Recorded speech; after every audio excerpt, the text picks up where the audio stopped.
So welcome to the SecureDynamics TechCast with me. I have a past guest with me, Vince Crisler, who is the CEO at Darkube. Welcome back, Vince. Great, thanks. Happy to be here. And the trigger for this was really the white paper that Darkube published about IoT security, which frankly blew my mind. Uh, and I'll start off with the thing that caught my attention. And I'm going to read it out. Every IoT device we reviewed had a business connection back to China, and every product was observed communicating back with infrastructure in China without our permission and void of any transparency by the vendor.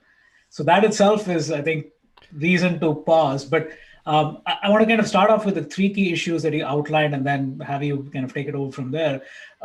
The first one is implementation of basic security engineering principles. Number two, Yep. fatal flaws resulting in the leak of your most personal moments.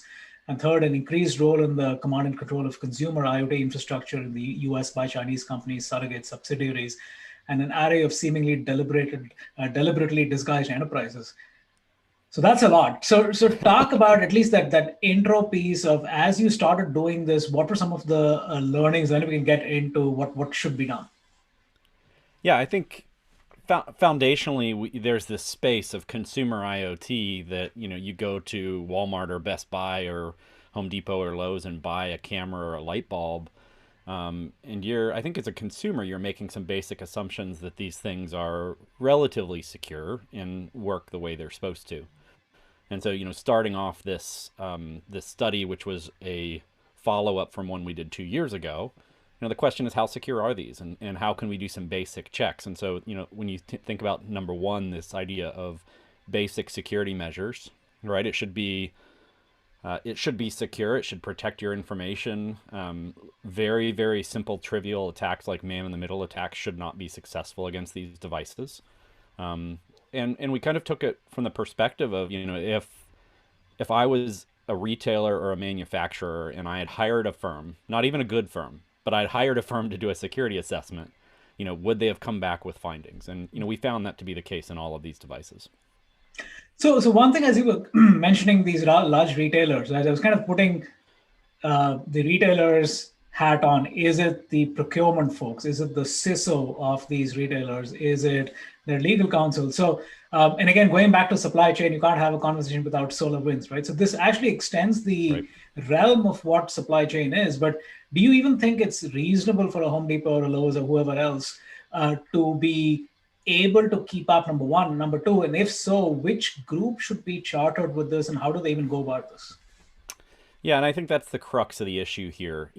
One is there's a health and safety and security issue at play, right? And that is, I can't go to Walmart and buy a toy that has asbestos or broken glass in it. Going back to the Saturday Night Live Yeah. example of a bag of broken glass, right? I can't do that because it's a safety concern. I can't go in and buy expired milk that's 2 weeks old because there's a safety issue. And so, at some level, there is responsibility on a retailer to sell safe and reliable goods. Um, the retailer argument in that case on IoT devices is, look, we don't make these, we don't manufacture them, and it's up to the company to do it, but we know they're not doing it. And so, who is responsible? Who is the regulatory body? And government to date has been reluctant about wading into that.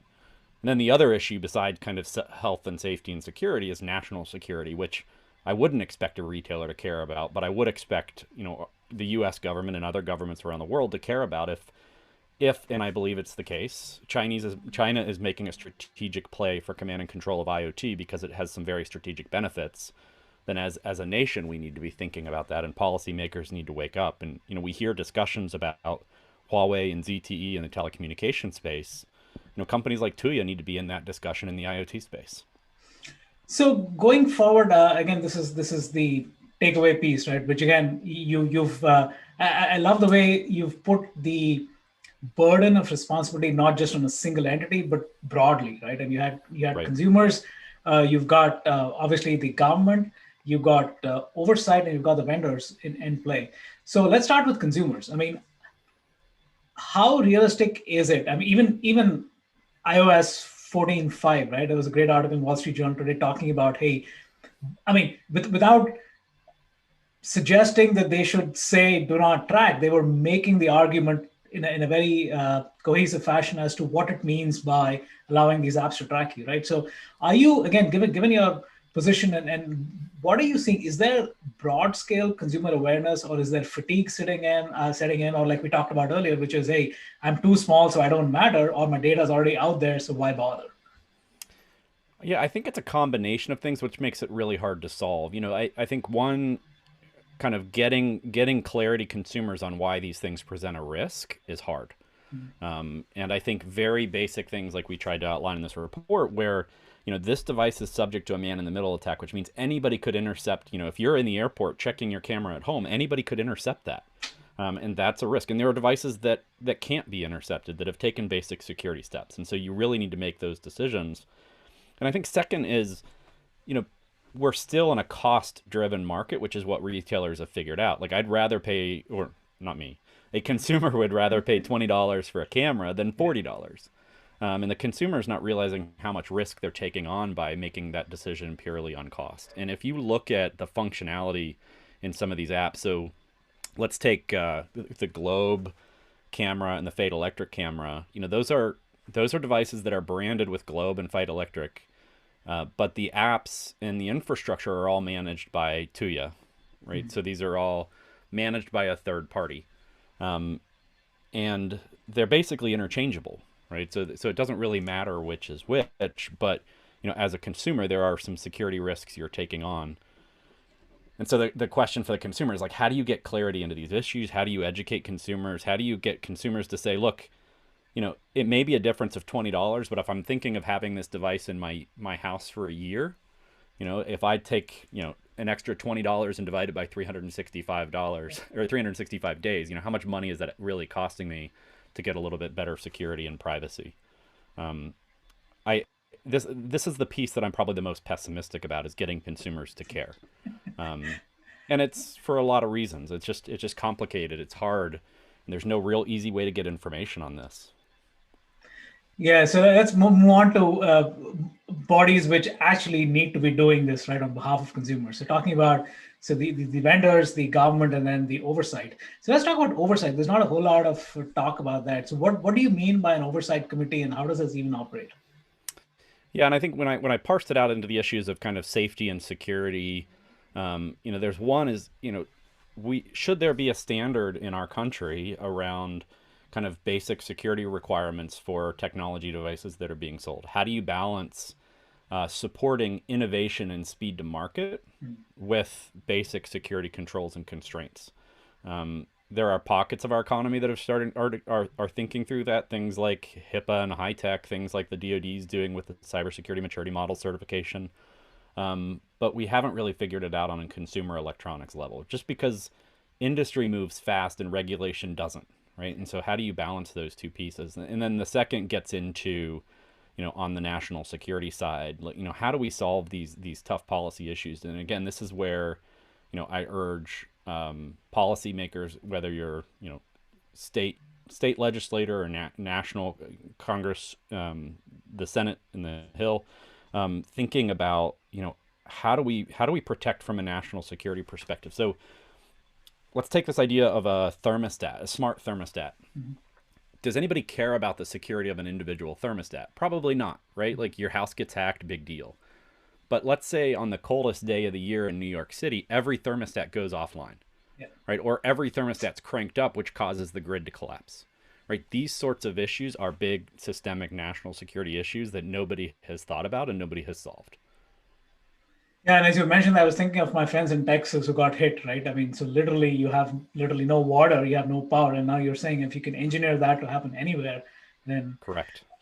So one last question, right? Again, going back to sitting in California, and then we progressive state, right? It was CCPA, now CPRA, but I just look at it, it's still lawyer speak, right? Yep. Just throwing up a cookie out there and saying, hey, I'm going to consent, and to not consent, I have to go through 4 steps or 5 steps, or sometimes there's not even a way to not consent, right? So how do we, I mean, so you talked about legislation, you talked about the government, but how do you make it consumer friendly? How do you make it so that the average user knows what he or she is clicking for and about? Yeah, and again, this is like the who needs to solve this problem, Yeah. right? And I think retailers can continue to make the argument that it's not their problem to solve. But I think retailers that step forward and say, we will help solve this for consumers, will see an advantage in the market. And I think we have to get to that, you know, that that movement, that motion by retailers to say, look, it's not just about the bottom line, but it's about doing what's right for consumers.